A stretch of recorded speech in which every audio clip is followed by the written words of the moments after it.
Now, Darrel Rundus, I said, come down here because I like Darrel. I like his attitude, his whole worldview. He's a good guy. But I wanted to get him down here a few weeks ago because he tries to hand out on public sidewalks in Dallas religious Christian tracts. And even if you hate Christians, I'm a Christian. I like real Christians. I know it's real Christians that ended slavery, real Christians that fight tyranny, real Christians that are really out there on the front lines. I see their fruits. And I'm a Christian, brought up a Christian, a Baptist. But even if you're a Buddhist or an atheist or whatever you are, you should support their free speech. And I've noticed that governments support the free speech of every other group but Christians. And they particularly, I've got video in my film, Martial Law, that YouTube banned, saying it was too intense. That video is banned, or you have to put in that you're 18 and log in to see it. But it's banned from the main YouTube site, where they take Christians sitting on sidewalks and break their arms, and the federal judge said, we're allowed to torture in America. It's paying compliance. So forget Abu Ghraib, forget Camp X-Ray in Guantanamo. I've always seen a special persecution of Christians. Now, the judge has ruled you don't have free speech, and they're ruling all over the country. Travis County right now, it was in the paper, is saying you can't wear political T-shirts saying any message into county commissioner's court. Free speech is being lost. George Bush tried to have free speech zones and so much more. Thousands of lawsuits. When I say thousands, they lost over 1,000 in New York over the RNC, where I saw mainline reporters being arrested for no reason. There is an attack on free speech. And Dallas, of all places, is this Christianoid, a lot of good people, a lot of my family, I'm from there.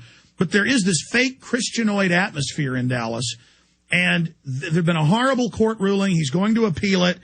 And we're going to talk about the climate situation. We're going to talk about the police state. We're going to talk about, Darrel's a successful stock trader and gold trader and silver trader and commodities guy, and, sold a huge marketing business he had. So I want to get his take on gold, the dollar, where we're going, all of this. But I wanted to have Darrel Rundus first break down this important case in Dallas, which is happening at the state level all over the country, and all these new taxes.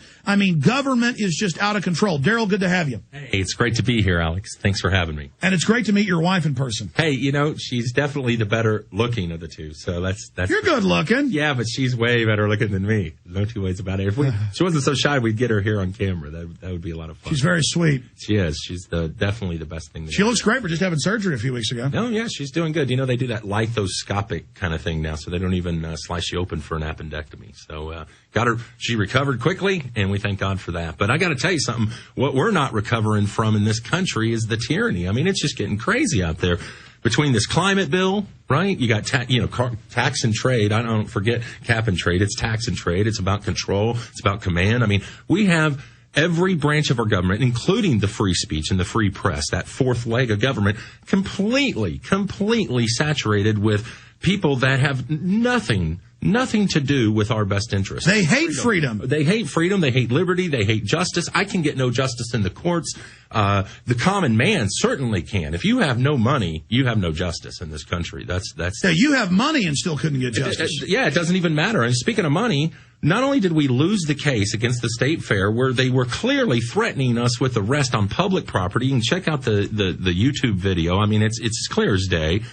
But then the judge awards unprecedented court costs in the amount of $29,000. Get that. $29,000 for copies of documents that we didn't even ask for. But they ran up a huge bill in hopes they'd win so that then they could chill future free speech cases. So now in America, you were arrested, you were violated, you fought it, you pay. That's the British system. We didn't have that system here, and they're just doing it with a judge's order. I believe he needs to have a judicial complaint filed on him. Well, we're doing everything we can, not only in the appeal, but to, get out there in the press, just like coming on your show today, to tell people, look, if it can happen to me, it can happen to you. It can happen to everyone. Well, let's go back. Let's tell the story of what happened, because I've even seen it in the news. They're persecuting Christians all over Dallas. You're not in America. You can't go out and share the word with someone. Look, I got a recorded conversation from the the assistant to the chief of police prior to going out there, saying that it's clearly public property. We had every right to be out there to exercise our First Amendment right. Keep in mind, when you're proselytizing religion, you're not just exercising your right to free speech. but also the freedom of the That is the most protected. In the First Amendment, it's the only thing doubly mentioned. Well, technically, it's triply protected because it's good news. So it's really an issue of speech and the press and the freedom of worship and religion. And so when you exercise that right to free speech and to go out and do what Christ called all Christians to do. And that's what, what's the passage in the Bible where Paul says, they had a godliness about them, but not the power. 2 Timothy 4. I mean, because if you really are tied into the almighty creator who wants justice, you can't control yourself. You've got to go out and fight evil. Absolutely. I mean, so these people really aren't Christians. If you're not literally burning, like Ezekiel said, in your bones, like, God, they're going to kill me if I don't shut up, but I can't shut up. That's why you do what you do, Alex. You've been called to be a watchman on the wall, to warn, to sound the trumpet call to all the people of the city. Hey, tyranny's coming. Evil's coming. They're coming to take our city. They're going to take your kids. They're going to take your wealth. They're going to take everything. Same stuff that happened 2,000-3,000 years ago is what's happening now. Absolutely. Evil doesn't change. No, evil is evil, and it's permeating not just this country, but the entire world. And Christians in particular ought to do what I do and what you do, and other Christians that really... Well, I want you to tell that story, but you're such a great Bible scholar and have such a strong spirit of the Lord in you. Explain to people what that means, because that really hit me last night. I heard a preacher on the radio locally.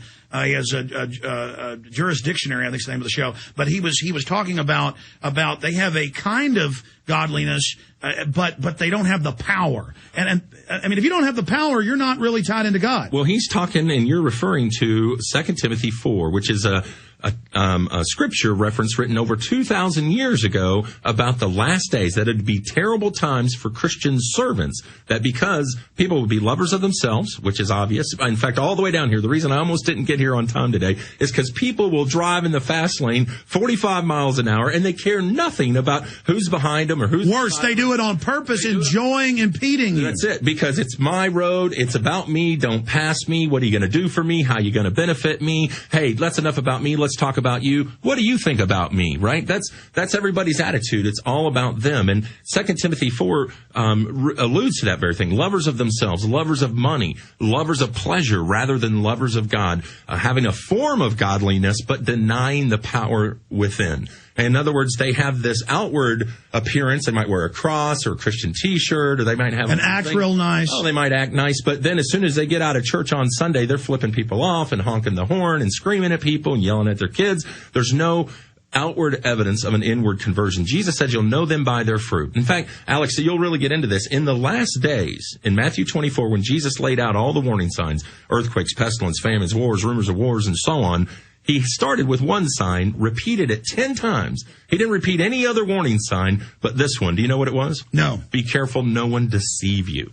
Because great deception will come, that people will be wolves in sheep's clothing, false teachers, false leaders, false witnesses, and so on, over and over again. That's what we see. This big news you just broke, what was it, yesterday or day before, about the climate change scam and fraud, and them admitting behind the scenes that they're fudging the numbers and changing things in order to perpetuate this agenda on the people? Yeah, we started covering that over the weekend. It broke last week. Well, it shouldn't surprise any of us. I mean, every time you pull back one more layer of the bureaucracy within this country, you see corruption. So but I can't believe how bad it is. It boggles my mind they're this corrupt and they found this many evil people to serve them. Well, man, I tell you this much. Once again, every aspect of our society has been captured by capitalists, that not the good kind of capitalists who want to empower people to go farther and do more and accomplish more. But pirates. Many things. But yeah, pirates and plunderers, people that just come in, they come to kill, steal, and destroy, which is exactly what the Bible said the devil does. So these people don't worship God. No, they worship Satan. And I don't care what label. Well, look at Sodom and Gomorrah. The CPS comes and wants his kids. You know, it's once again, everywhere we turn. Come on, Alex, well, we'll get back after the break, but let me just come back with this one thought. Every aspect of our lives, we're entangled into a system of tyranny, of injustice, and a lack of liberty. Yeah, and I've been interrupting with that, but tell us the story of what happened. Absolutely. In Dallas, you cannot stand on a street corner and hand out tracts. Not unless you want to risk paying $29,000 in court costs. Because it's land of the free, home of the brave. How did this ever happen to our nation? We'll be right back with Darrel Rundus. I'm Alex Jones. Rundus is in here getting a laugh out of me doing a 4-minute rant on a Dallas radio station. Nobody does it like you, Alex. Oh, come on. Nobody does. I've done a couple of these today. It's fun. I thought I had the gift of gab, but boy, I mean, you just blow it all away. I mean, there is no comparison. You're in a league. Oh, stop it, Rundus. You are. But you know, that's actually it's true. That actually makes me even more humble. No, I do a decent job sometime, but it's only because I hate the tyranny. Now, Darrel, this is a short segment, long segment coming up. We're going to take calls, too, and get into a host of issues. Tell the listeners exactly what happened to you in Dallas, Texas, with your First Amendment. Hey, pure and simple. We went to the Texas State Fair with a few couple hundred people, right, to pass out tracts, talk to people, minister to people, and so on. Got permission from the assistant to the chief of police of Dallas prior to going out there. Recorded conversation. So even get permission for your First Amendment. Right. Well, I just wanted to clear because if it was just me, no big deal. No, but you're meek and being nice. And... Yeah, I'm trying to make sure that the true interpretation of Romans 13, that I do submit to authority, that I do show them the respect that they deserve, okay? Until they start violating the Bill of Rights. Well, then I got to obey God, not men. When they violate God's law and tell me I can't preach the gospel, just like in China and other places where Christians... Or in Rome, 1,800 years ago. Right, exactly. So whatever the case is, it'd be nothing new to stand up for God. Think about this. Of the tyranny. What happened 2,000 years ago, 1,800 years ago in Rome is now happening to Darrel Rundus in Dallas.